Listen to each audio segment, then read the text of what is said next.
bos toko om nagi bos dah melaju. Oke. Banyak tanya saya, aku mau tego, kenapakah kali ini kita warisan main sendiri ataupun pergi ke Solo? Susah juga mau jawab sebab di parti-parti yang lain ini dia orang juga kawan kita. Mereka bekerja sama dengan kita pada pilihan raya 2018 seperti Pakatan Harapan. Kita kerjasama dengan mereka dan kita telah sedar bahawa walaupun mereka baik, walaupun mereka adanya keprihatinan kepada Sabah, kita nampak bahawa keputusan bila kita bergabung dengan mereka selalu kembali kepada persekutuan, ke ibu pejabat mereka di Semenanjung.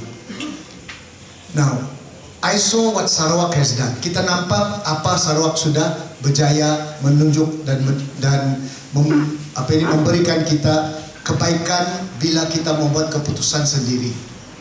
Di Sarawak, saya tidak tahu kalau Jolly sudah explain, tetapi when you look at sekolah di sana, bila kita teliti universiti antarabangsa di Semenanjung, di Sarawak, no zanzo da teliti di Sarawak hiu dia be kena kukuvai, ya, ampun awal. Dengan Sarawak, they have so many universities yang bertaraf antarabangsa. Kenapakah dan mengapakah mereka membuat sedemikian? Rancangan kerajaan Sarawak sangat jauh dan sangat advance. Mereka telah menubuhkan universiti-universiti ini untuk menampung murid-murid yang lepas sekolah menengah.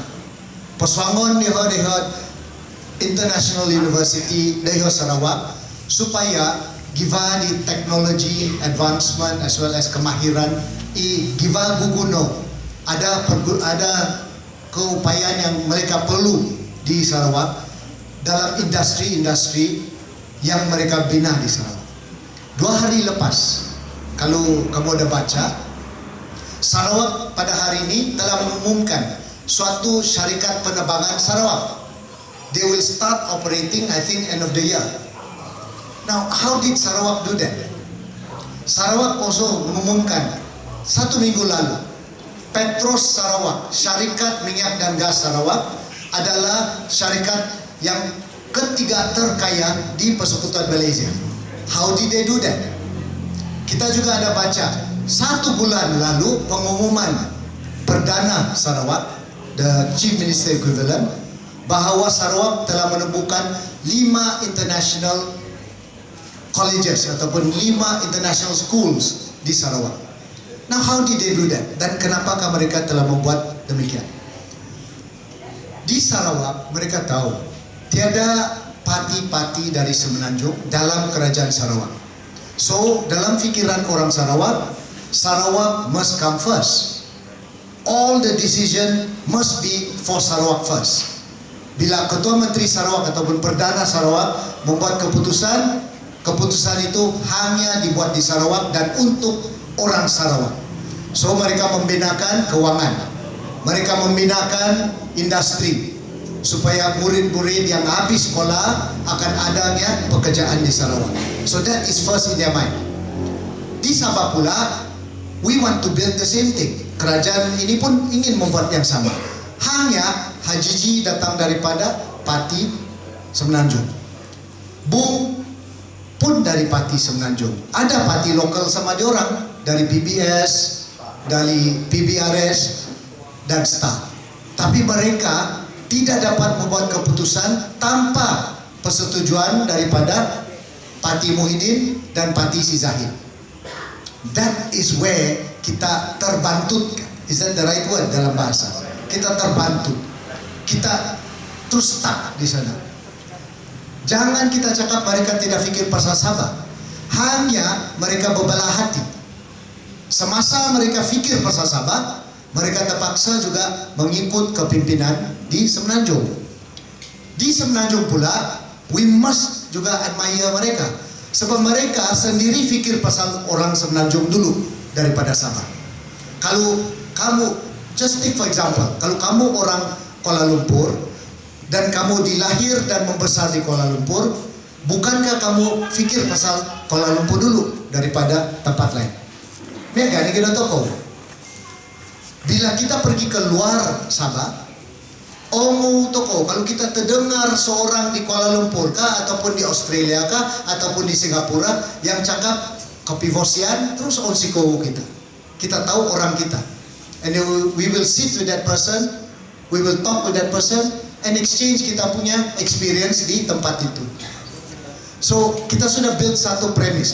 Saya sudah cakap pasal, jangan marah pasal diorang punya kesetiaan di Semenanjung. Seperti mana mereka patut tidak marah dengan kita kalau kita setia dengan Sabah. The Sarawakians have shown us. They have built their Sarawak to be ready for the future. Universities, 5 antarabangsa di sana. International schools, 5 di sana. They keep all their students in Sarawak so that they will not lose orang Sarawak daripada offer-offer yang ada di luar negara. Ada satu saudara saya di sini yang then the wife and the family di Australia, di New Zealand. The reason why they went to New Zealand is they want to give a better life to their children. Terpaksa. Bukan dia tidak cintai Sabah. Hanya mereka tiada harapan kepada Sabah. Because our political leaders, termasuk juga macam saya, pada suatu ketika dahulu kerjasama dengan mereka di Semenanjung. Now, the formula that saya tawar, Syafi tawar adalah we go on our own. Kita nampak bagaimana Sarawak telah menguruskan Sarawak. Kenapa kita di Sabah tidak boleh buat yang sama? Hanya yang membantutkan lagi perjuangan ini adalah kita punya condition mind. Sejak tahun 1994, I don't think kamu sudah dilahir waktu itu. A lot of you all belum dilahir waktu itu. 1994, Ketua Menteri pertama daripada Parti Malaya adalah UMNO. Lepas itu rotation, lepas itu daripada Parti Malaya, lepas itu akhirnya juga daripada UMNO yang datang dari Parti Malaya. Then they continued all the way sampai 2018. Pada 2018 kita ingin ubah. Kita cakap Sabah ubah. Bila kita cakap Sabah ubah, terjadilah suatu tipping point kita, di mana dalam 60 kursi DUN waktu itu, sekarang 73. Tapi waktu 2018 kita ada 60 kursi DUN. Dalam 60 kursi DUN, kerjasama antara Warisan dan Pakatan Harapan hanya memenang 29 kursi. Kerjasama PBS lah, APCO lah, PBRS lah, dan saya tidak tahu lagi apa parti lokal dengan UMNO waktu itu 29 kursi. Terus ada 2 kursi yang dimenang oleh Dr. Jeffrey dan Datuk Robert Tawi. Mereka dalam pembangkang, tetapi akhirnya mereka tolong menubuhkan kerajaan bersama dengan Musa Ahmad, orang yang mereka lawan. Maka kita di Warisan pula dan Pakatan Harapan tiba-tiba dapat panggilan daripada APCO dan kita hormati keputusan mereka. Mereka juga ingin memecahkan ataupun keluar daripada Barisan Nasional.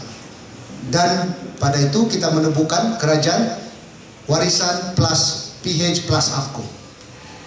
So we thought at that stage we will be able to change Sabah. Sebab kita sudah dapat mandat Sabah ubah. I think Syafi, I think Tangau, and I think Christina Liu tried their best. But there was something I noticed di sana which made and affirm my position pada hari ini. 5 kami telah dilantik ke Kerajaan Persekutuan. Saya antara 3 menteri dilantik ke Jemaah Menteri Persekutuan. Dan ada 2 juga dari Parti Warisan, Munira dan Aziz Jaman juga dilantik sebagai timbalan dalam Kerajaan Persekutuan. Now 5 of us datang dari Warisan. Maka pada waktu yang sama ada juga Pakatan Harapan daripada DAP dan daripada PKR yang menang di Sabah. Ya, di Sabah. Saya tidak nampak ini sampai saya duduk di Kerajaan Persekutuan. Saya nampak semua itu saya punya fellow cabinet members. Adanya DAP, adanya parti si Mahathir, adanya parti Anwar Ibrahim, PKR. Ada juga Amanah. Saya tidak nampak selain daripada VK Liu, Mandiang, dan juga si siapa namanya, Din Katapi. 3 orang kami. Now Din Katapi is a mix, mix Sungai dan Idaan. He was married to someone in Penampang before. VK Liu, dia pun tinggal tidak jauh dari kita di Penampang. Dia Sino Dusun, Kota Bulut. And I was a Kadazan, and I am a Kadazan from Penampang. 3 of us berbincang kadang-kadang dalam bahasa Kadazan. Audi Oihan lalu bawa sebagai, ya, it cabinet. But apa saya nampak? Tiada rakan saya seperti ahli parlimen Tanam yang menang. Iso Tanak Murut mentah DAP, Chan daripada Kota Kinabalu, Iso Tanak Sabah, anak Sabah yang mewakili DAP, Christina Liu ataupun Awang Husaini yang mewakili PKR, Parlimen Pakatan Harapan. Kenapakah mereka di Semenanjung itu, parti DAP, parti PKR, tidak pun terfikir untuk menyuruh one of their West Malaysian leaders untuk memberi jalan kepada pemimpin dari Sabah seperti YB Norita ataupun YB Chan ataupun YB Husaini. They never even think to give these people, these Sabahans yang menang kerusi pakatan di Sabah, peluang untuk mewakili Sabah di Jemaah Menteri. Now why do you think they did that? I don't blame them tau. Saya tidak menunding jari kepada pemimpin Semenanjung. Sebab diorang mesti fikir pasal Semenanjung dulu, orang diorang dulu. Seperti kami mencadangkan 5 daripada warisan, sebab kami fikir pasal Sabah dulu. Bukan hak Syafi ataupun saya mencadangkan Norita, Chan ataupun Husaini ke kabinet. Itu adalah cadangan parti Malaya mereka. So, nung kalati ko nung kokomboy ko, Zioho dapat Semenanjung di, walaupun hati mereka baik, mereka akan fikir pasal Semenanjung dulu sebelum Sabah.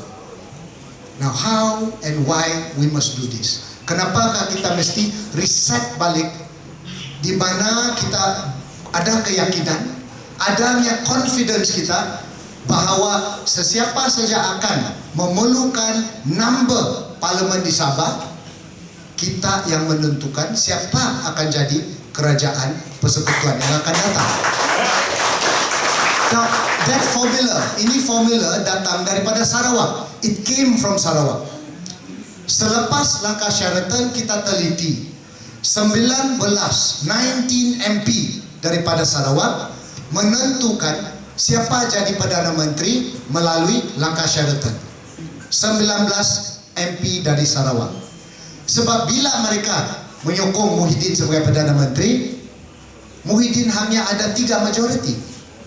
Now I would have thought Muhyiddin would have had more than 19 majority because 19 Sarawakian supported dia. Tapi tidak. Dia hanya ada 3 majority selepas 19 ahli parlimen Sarawak menyokong beliau sebagai Perdana Menteri. But there is two prong reasons di sana. Satu, saya selidik juga, tiada bukti, tapi saya nampak dan kamu akan nampak juga. 19 MP ini telah menyokong Muhyiddin dengan syarat. Syarat dia tidak tertulis, tetapi digambarkan dan dinampak selepas mereka menubuhkan kerajaan bersama dengan Muhyiddin. They could have easily pulled 19 of these MPs dari Sarawak and Muhyiddin would have lost their premiership. But what did the Sarawakians get? 19 MP created suatu kebangkitan Sarawak di mana mereka boleh menentukan siapa Perdana Menteri dan apa mereka boleh dapat untuk Sarawak. Bagi orang di sini yang berkaitan dalam oil and gas, Production Sharing Contract ataupun PSC yang selalu disebut dalam apa saja perjanjian antarabangsa. Petronas yang memiliki hak hidrokarbon, oil and gas Sabah dan Sarawak, termasuk di Semenanjung Malaysia, terpaksa buat suatu perjanjian antara syarikat oil and gas Sarawak, Petros, yang saya sebut awal tadi, satu syarikat oil and gas Sarawak yang terkaya ketiga, ranking ketiga di seluruh persekutuan Malaysia. Apakah ini production sharing contract? Production sharing contract ini adalah suatu jalan untuk Sarawak mendapat lebih banyak dana dan kewangan untuk Sarawak. Tetapi apakah diorang punya kuasa? Kuasa mereka ada juga dalam tangan Sabah, hanya kita tidak tahu menggunakannya. Di Sarawak, mereka tahu bahwa sebelum Petronas mengambil oil and gas di Sarawak, mereka terpaksa pecahkan seabed benua kita, pelantar benua Sarawak. Bila diorang dapat suatu lesen dari Sarawak untuk memecahkan benua, barulah kewangan Sarawak meningkat. Tetapi melalui Petros Sarawak. Now how did they do that? Dalam 21 tuntutan ada yang diedar di sini. Kita pada waktu Pakatan dan Warisan Kerajaan Persekutuan telah identify 21 tuntutan. 4 daripada 21 tuntutan ini belum diselesaikan, maka 17 waktu time kami sudah diselesaikan. Yang 4 berkaitan dengan Akta Wilayah Laut. Akta Wilayah Laut yang berkaitan dengan siapakah mentadbir pelantar benua kita. That means our seabed. Dan we wanted to give back to Sabah and Sarawak, kita punya pelantar benua. Itu tidak pernah apa-apa menambah na kosinan na Sabah om Sarawak. Kedua yang tidak dipersetujui dan belum diselesaikan adalah berkaitan dengan 40% susah bahasa aku, tapi was to quote it English. The return of our net revenue tax ke Sabah, which is 40%. Ketiga adalah siapakah pemilik gas dan minyak di Sabah dan Sarawak, termasuk pelantar-pelantar termasuk platform-platform di laut yang ada di Sabah dan Sarawak, platform Petronas. Keempat, berkaitan dengan 20% yang kita selalu bising dan cakap mesti dikembalikan kepada Sabah instead of 5%. So ini 4 adalah kewangan yang bila Semenanjung terpaksa dengan undang-undang mengembalikan kepada Sabah dan Sarawak, kita akan dapat control of our future. Because we don't need to minta lagi balik-balik minta daripada Semenanjung kewangan. Saya kaitkan di sini. Saya akan kembali kepada subjek ini. Saya akan kaitkan while I can explain to you kenapakah penabatan banjir or flood mitigation measure di Penampang tidak saja dapat diselesaikan. 2017 Datuk Wan Junaidi dengan Tan Sri Musa Aman pergi ke Kibabaik. Dengan jari sakti mereka tunjuk terus ada projek 280 juta untuk menyelesaikan banjir Penampang. Kalau kita baca apa mereka cakap dalam surat kabar dalam pengesahan Kerajaan Sabah, 2020 tiada lagi banjir di Penampang karena projek yang ditunjuk dengan jari sakti Wan Junaidi dan Musa Aman akan selesaikan masalah kita berkaitan dengan banjir. But it did not happen. Ada projek tetapi tidak dapat dilaksanakan dengan penuh. Kenapa? Banyak alasan mereka. Sewaktu kami kerajaan, saya tanya apakah masalah projek yang diumumkan dahulu? Tanah lah, pampasan tanah lah, dan kurang dana. Hanya 150 juta diturunkan ke Sabah, ke Penampang. So they cannot finish it. We kept on asking federal. The answer was tidak cukup duit. We will do it, but give us some time. Saya juga faham waktu itu. Atau kenapa? 1MDB pun masih masalah waktu itu. And I think Kerajaan Pakatan dan Warisan di Semenanjung coba dengan sedaya payah untuk memperbaikikan.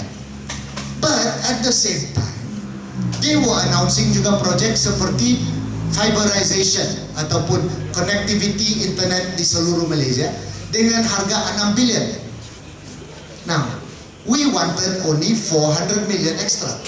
Yet banyak projek yang diprioritaskan di Semenanjung.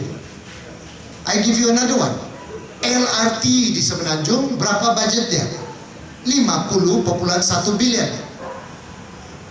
Penampang needs about 500 million to a billion. I think that Jun Suang cakap 1 billion. But I think another 500 to 1 billion untuk menyelesaikan kita punya masalah pendapatan banjir di Penampang.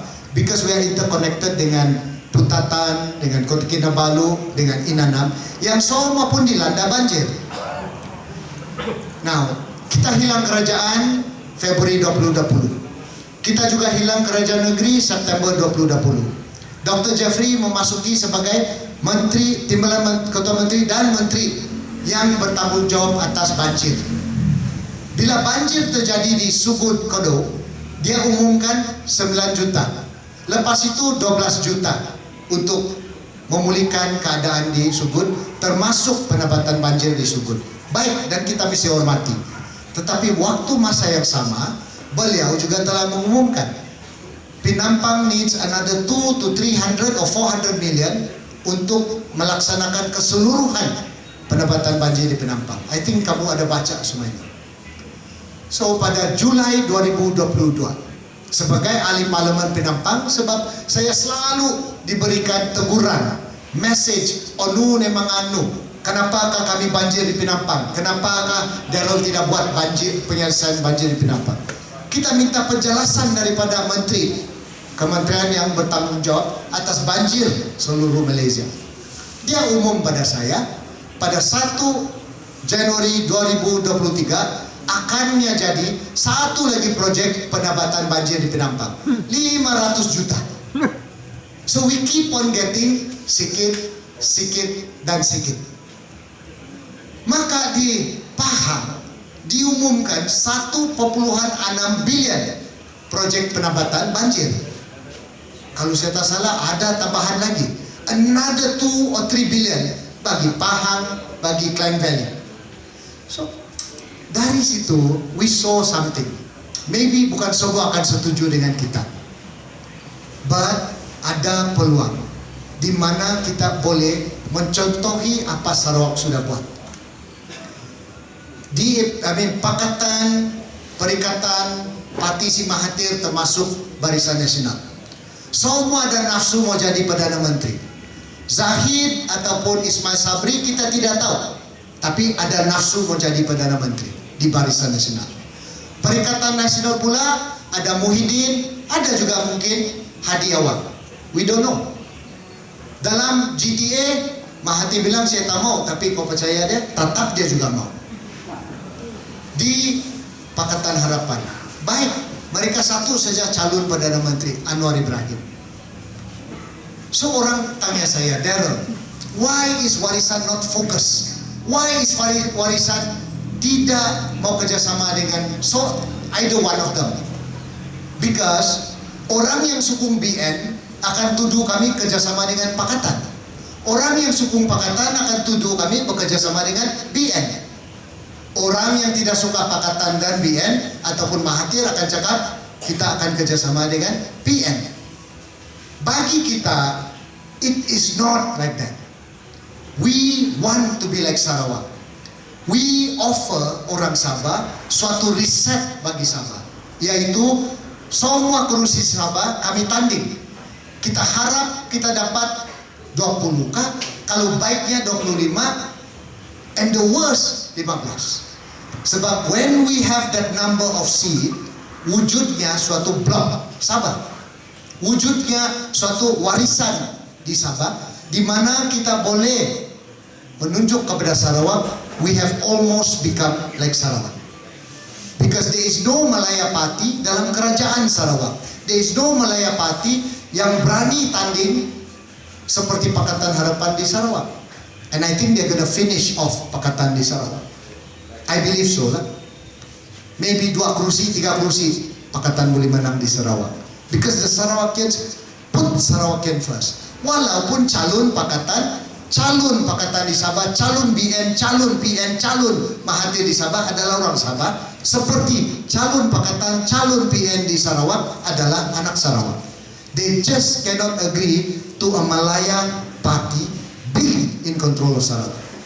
Di Sabah, seperti juga yang kita teliti, Barisan memberikan 1 saja kursi kepada PBRS. Perikatan hanya memberi 6 ke 7 kursi kepada gabungan mereka, yaitu PBS, PBS, SAF. Di Pakatan pula, APCO hanya dapat 5 daripada 25 kursi di Sabah, meaning DAP PKR Amanah dapat 20. I think we need to let go of this kind of thinking. We have to follow the Sarawakians. Where the Sarawakian, adanya Blok Sarawak. With that Blok Sarawak, they were able to threaten Muhyiddin and get benefit mereka. They were also able to threaten Ismail Sabri and get what is best for Sarawak. Di Sabah, they can never do that as long as ada parti-parti Malaya di sini.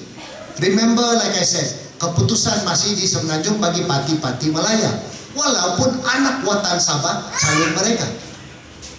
So, Warisan's offer is, we contest 26, we pray we win 25, we pray that we get as many seats as we can, dan dari situ, we will demand Sarawak Block, Sabah Block mewujudkan Borneo Block, di mana kita akan minta sebelum menubuhkan kerajaan, sama ada dengan barisan kah, perikatan kah, GTA kah, pakatan kah, we will put a condition that our 21 claims, 21 tuntutan mesti dilaksanakan.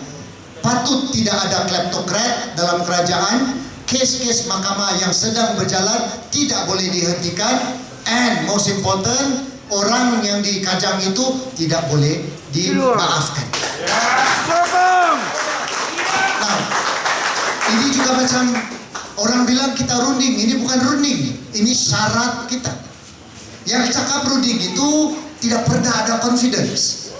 Yang cakap mereka akan gadaikan, mereka akan rundingkan, are people who have no confidence of themselves.